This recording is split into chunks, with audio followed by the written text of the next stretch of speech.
6 days ago, Russia's Vladimir Putin sought to shake the very foundations of the free world, thinking he could make it bend to his menacing ways. But he badly miscalculated.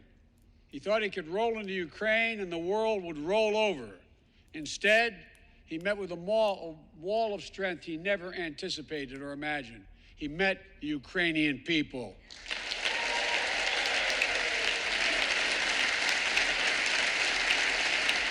The Ukrainian ambassador to the United States is here tonight, sitting with the First Lady. Let each of us, if you're able to stand and send an unmistakable signal to the world of Ukraine. Thank you. Thank you, thank you, thank you. Yes, we, the United States of America, stand with the Ukrainian people. Throughout our history, we've learned this lesson. When dictators do not pay a price for their aggression, they cause more chaos. Putin's latest attack on Ukraine was premeditated and totally unprovoked. He rejected repeated efforts at diplomacy. He thought the West and NATO wouldn't respond. He thought he could divide us at home, in this chamber, in this nation. He thought he could divide us in Europe as well. But Putin was wrong. We are ready. Putin is now isolated from the world more than he has ever been. Together,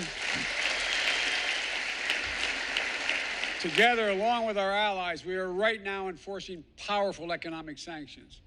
We're cutting off Russia's largest banks from the international financial system, preventing Russia's central bank from defending the Russian ruble, making Putin's $630 billion war fund worthless. We're choking Russia's access. We're choking Russia's access to technology that will sap its economic strength and weaken its military for years to come. Tonight, I say to the Russian oligarchs and the corrupt leaders who built billions of dollars off this violent regime, no more. The United States, I mean it. The United States Department of Justice is assembling a dedicated task force to go after the crimes of the Russian oligarchs. We're joining with European allies to find and seize their yachts, their luxury apartments, their private jets. We're coming for your ill-begotten gains. And tonight, I'm announcing that we will join our allies in closing off American airspace to all Russian flights, further isolating Russia and adding additional squeeze on their economy.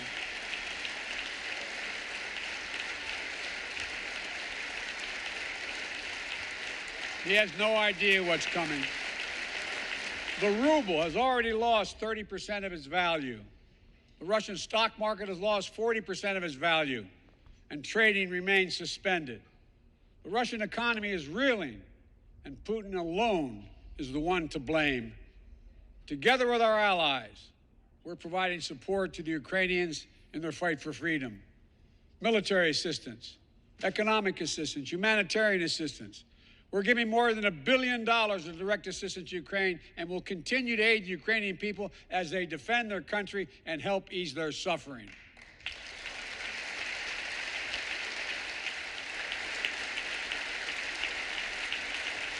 But let me be clear.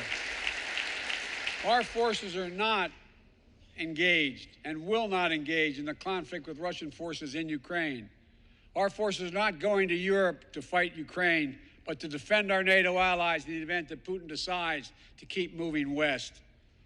For that purpose, we have mobilized American ground forces, air squadrons, ship deployments to protect NATO countries, including Poland, Romania, Latvia, Lithuania, and Estonia.